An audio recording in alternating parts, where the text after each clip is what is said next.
Hi gang, here's a quick 15 minutes on section 2.5 Graphing Techniques Transformations.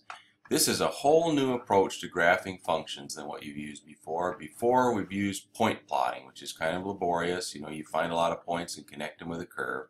Now we want to start with a basic function and find the graph we're after by transforming it, stretching it, shifting it, reflecting it. This starts by remembering these basic toolkit functions, the ones from the assignment last week. We really want you to know when you see y equals x cubed or f of x equals x cubed, we want you to be able to picture this odd function that's shaped just like that. Well, it may be strange odd, but it's also odd because of its symmetry. We want you to know the reciprocal function looks like this. You could find a graph pretty quickly. Here's the absolute value function. These will be our basic toolkit functions where we begin in order to transform and find other functions. Okay, let me move through this rather complicated material pretty quickly here. Graphing functions using vertical and horizontal shifts. Use the graph of f of x equals x squared. Now, can you picture the basic parabola? To obtain the graph of g of x equals x squared plus 3. So this is going to look similar, but it's just a transformed version of our basic parabola with a vertex at the origin. This adding 3 here is what I'm going to call an outside transformation because it's something you do to the entire function formula. You take the formula x squared, you just add 3 to the whole thing. And this is very intuitive. It just shifts the graph 3 units up. So if I looked at point plotting here, all my outputs would just be 3 more than they used to be. Get out of the way. And so of course, if I look at the graph, I'm going to start with my basic parabola right here and just shift it 3 units up. I can do this a point at a time. If I know 0, 0 is on the original curve, just add 3 to the y-coordinate to find 0, 3, and that's the image of this point in this transformation. Or 2 comma 4 goes to 2 comma 7 because I'm adding 3 to the y-coordinate. And you can also just think of it all at once, just taking this graph like it was on a rubber sheet and just shifting it up 1, 2, 3 units to find a graph of the function you want. Okay, how about if we're subtracting 4? Instead of adding 3. Wouldn't it be intuitive if this just shifted us down? The outputs are all 4 less, so the original function is in black and target function is in blue. All points moved 4 units down. Very intuitive. Continuing. They say you can explore on a TI-84 screen if you put in these functions with either adding 2 or subtracting 2. You're going to see that the graphs will be either shifted up or down. And they give you this verbiage about this. Rather than put this in your notes right now, let's wait for the summary that's coming up in a little bit. Horizontal shift to the right. Okay, it's getting a little more complicated now. Starting with the basic parabola, what happens if we change this to g of x equals x minus 2, the quantity squared? You could FOIL this out, but let's just leave it in this form.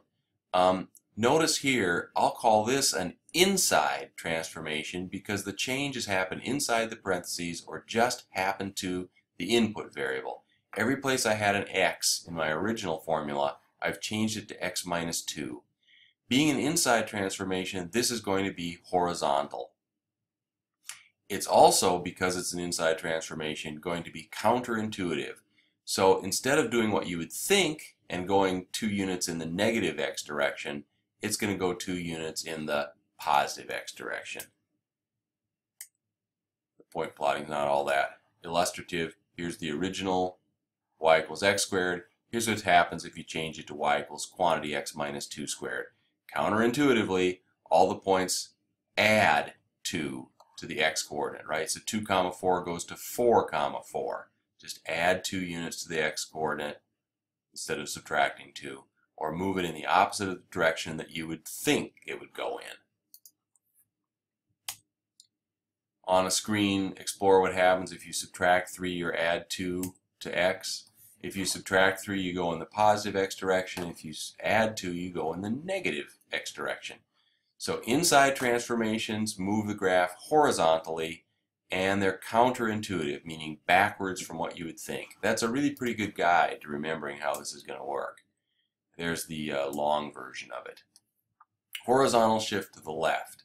Right. If we add 4, what would happen? Well, the opposite of what you think. It would go 4 units in the negative x direction. Slide the whole thing over 4 units. Okay. Here's where it starts to get a little more interesting. Typically, we're trying to graph something that's got more than one transformation. So what we've got to do when we're trying to graph f of x equals quantity x plus 3 squared minus 5 is first of all figure out which of the basic toolkit functions we're talking about here. So I've got to see the squaring thing happening here and saying, oh, this is a transformation of y equals x squared. I'll start with the basic parabola. And then what changes do I have to make to y equals x squared? Well, I've got to change x to x plus 3. That's an inside transformation. And I've got to subtract 5 from the entire formula. That's an outside transformation. I can do these in either order. The outside transformation is intuitive, so that's going to go down 5 units. It's going to go 5 units in the negative y direction. And this one is horizontal and counterintuitive, so I'm going to go 3 units in the negative x direction. So can you see this? Basic parabola, 5 units down, 3 units to the left. Okay? There's the original. There's shifted 3 units to the left. There's shifted 5 units down. Inside and outside transformations don't impact each other because one, these are all horizontal, these are all vertical. So you can either do all the outsides and then all the insides, or all the insides and then all the outsides. Order won't mess you up there. Graphing functions using compressions and stretches. Okay, good. We're changing our example, so we're looking at the absolute value function. Can you picture that basic chevron? I shouldn't even have to bring it back. We're going to be working with that basic graph shape. But we want to graph not f of x equals absolute value of x, but g of x equals 2 times that. Is this an outside or an inside transformation? Well, it's not happening inside the parentheses or inside the absolute value symbols. It's something happening to the entire formula. So this will be an outside transformation. It's going to move points vertically. If it were added or subtracted, it would shift them up or down. But here I'm multiplying. So what this is going to do is double all the y coordinates. And that's going to have the effect of moving all the points twice as far away from the x-axis. Now this is confusing to some folks. It's like the original graph was drawn on a rubber sheet that's transparent but also flexible. So you stretch, like I'm doing this like I've got a scroll, like bars above and below, and I'm stretching both up and down away from the x-axis so that points that are above the x-axis move up, points that are below the x-axis will actually move down, points that are on the x-axis don't move anywhere because we're pulling both directions. 0, 0 is feeling a stretch from both directions, and it's just staying put. The other thing that confuses people is points don't all move the same distance. 1, 1, you double the y-coordinate, it moves to 1, 2. 2, 2, you double the y-coordinate, it moves to 2, 4 under the transformation. So this one moves 1 unit, this one moves 2 units, this one moves 0 units. When you double 0, you still have 0. So a stretch is still a nice transformation, but you can't expect all the points to move equal distances. Again, you can move points individually by doubling the y-coordinate, or you can think of the whole graph and what it would look like if you stretch that rubber sheet vertically. Okay, onward. What would happen if you multiplied the entire formula by 1/2? It's still an outside transformation. It's intuitive. Because I'm multiplying by 1/2, I'm going to multiply all the y-coordinates by 1/2. And this is going to be a vertical compression.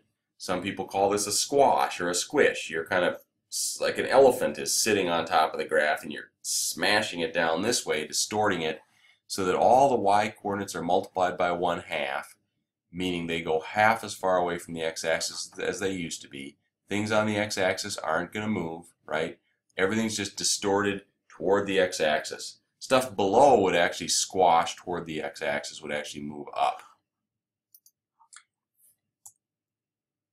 Okay, so here's an overview, but again, I don't think I need you to write all this down. You can find it in the book if you want. I'll give you a handout with a lot of explanation, and there's a summary coming.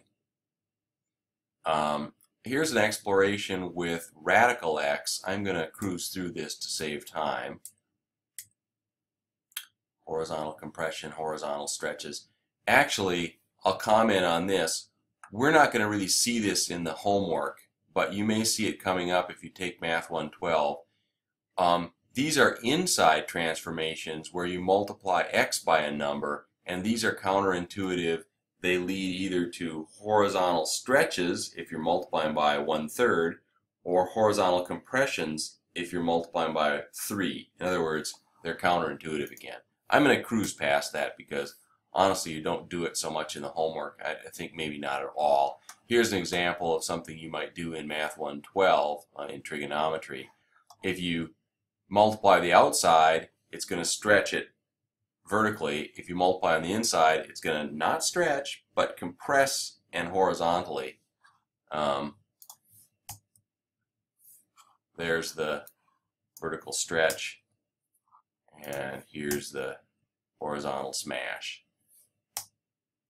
Okay, we needed to talk about reflections before I run out of time.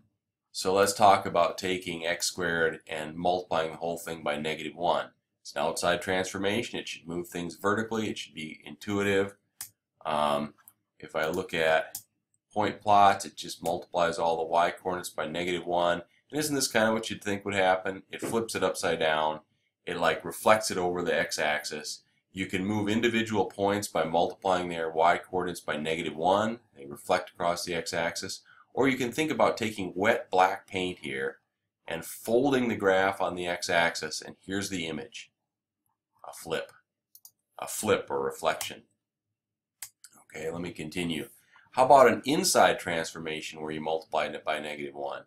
So picture the graph of y equals radical x, and then say, what if I change all the x's to opposite of x rather than multiplying on the outside by -1? This should be a flip, but over the y-axis because it's moving points horizontally, right? So 4, 2 moves to -4, 2. I'm multiplying all the x coordinates by -1. See the reflection over the y-axis, or folding the graph on the y-axis, and then the new graph is the image of where the wet paint sticks. And there's the stuff. Okay, let's look at the summary. And I will stop this this part of the presentation here and let you put this in your notes if you like. And I think I get reflections too. Okay, so these is an overview of what happens when you add or subtract on the outside with a real number and shift up or down, or if you add or subtract on the inside of a real number and you shift left or right, counterintuitive, backwards because it's a inside transformation, horizontal because it's an inside transformation. And then on the next screen you get an overview of compression and stretching. If you're multiplying on the outside, multiplying the entire function formula by a greater than 0, you're going to get a stretch if a is bigger than 1. You're going to get a compression vertically if a is less than 1. And counterintuitively, that flip-flops if you're working on the inside. Again, this is something you might know about, but you won't really apply this much in homework, and I won't give you test items that have horizontal compressions or stretches. Okay, I'll see you in the next part, where we'll look at some applications similar to the assignment, and we'll think about actually applying this and doing transformations in the right order. See you in a sec.